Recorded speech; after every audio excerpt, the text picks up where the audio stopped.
Waycave strikes the metaphorical Lucky65 V1 iron while it's hot, with the new V2 release at a price range of $79 to $82 US.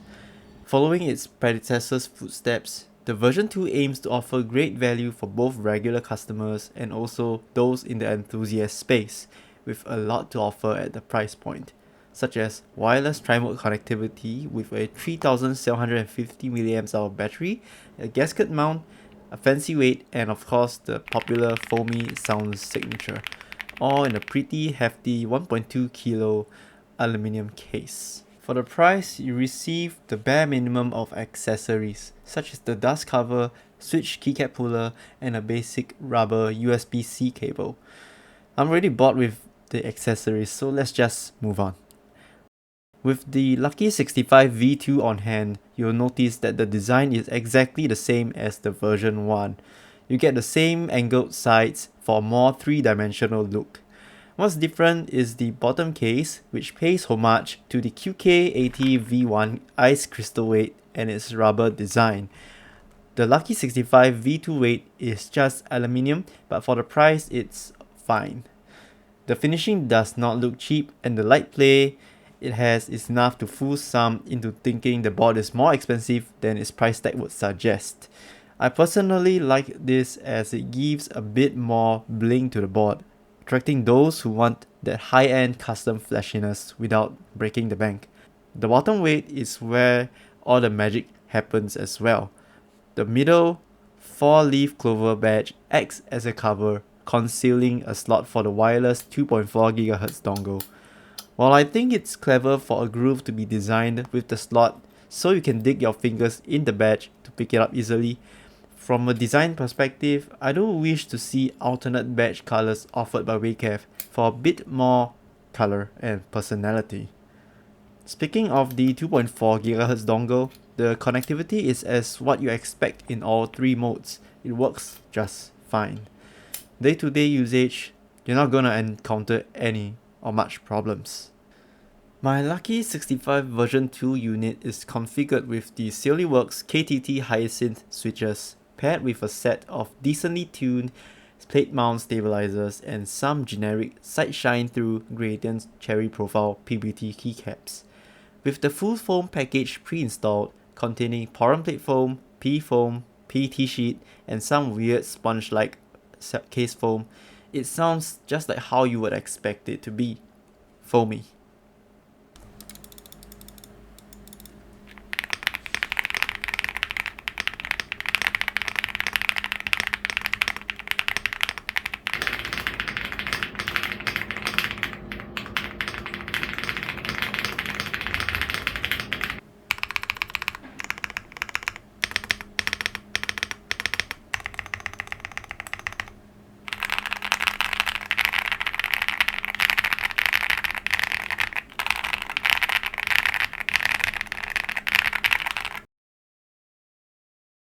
So how do we go from there?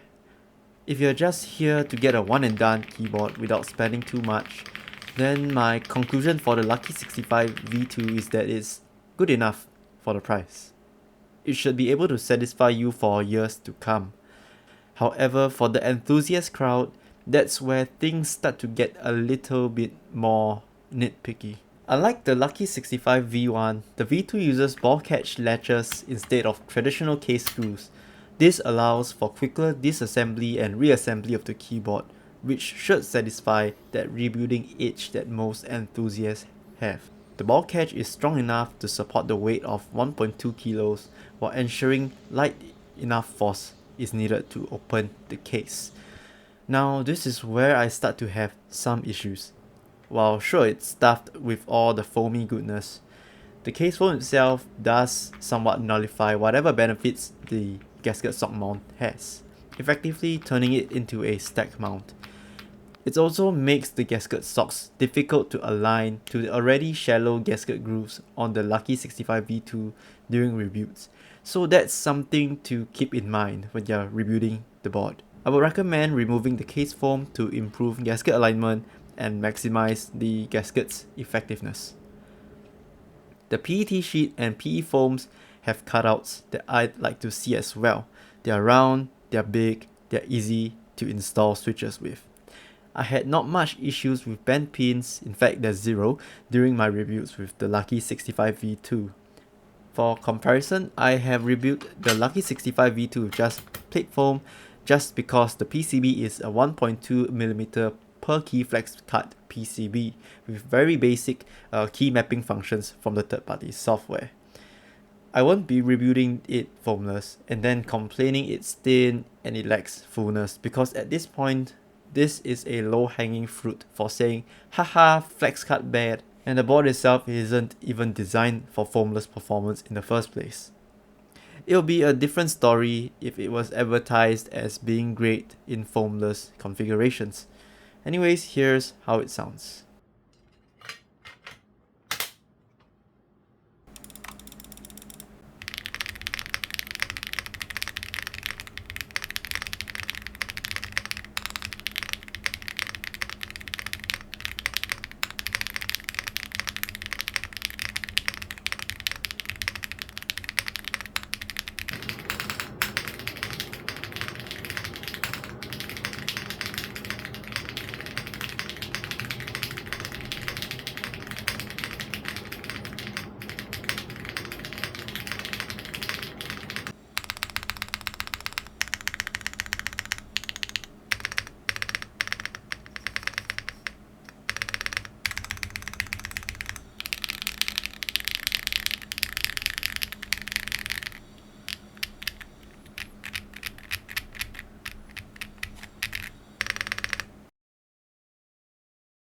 It sounds alright.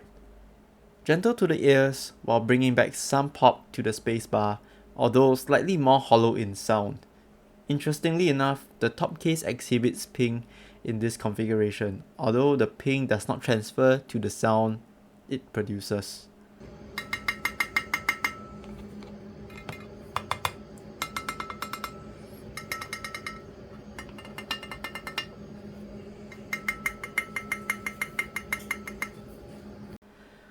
All in all, what do I feel about the Lucky65 version 2? At its price, I'd say it's a good one and done keyboard for the everyday consumer, but for enthusiasts, it does have some flaws, like the case foam being a bit too thick for the gasket mount to be effective enough, and how the 1.2mm flex cut PCB may lend to a less than desirable foamless sound quality. But that's not the point. If you're looking for a good foamless board, there's many other options out there.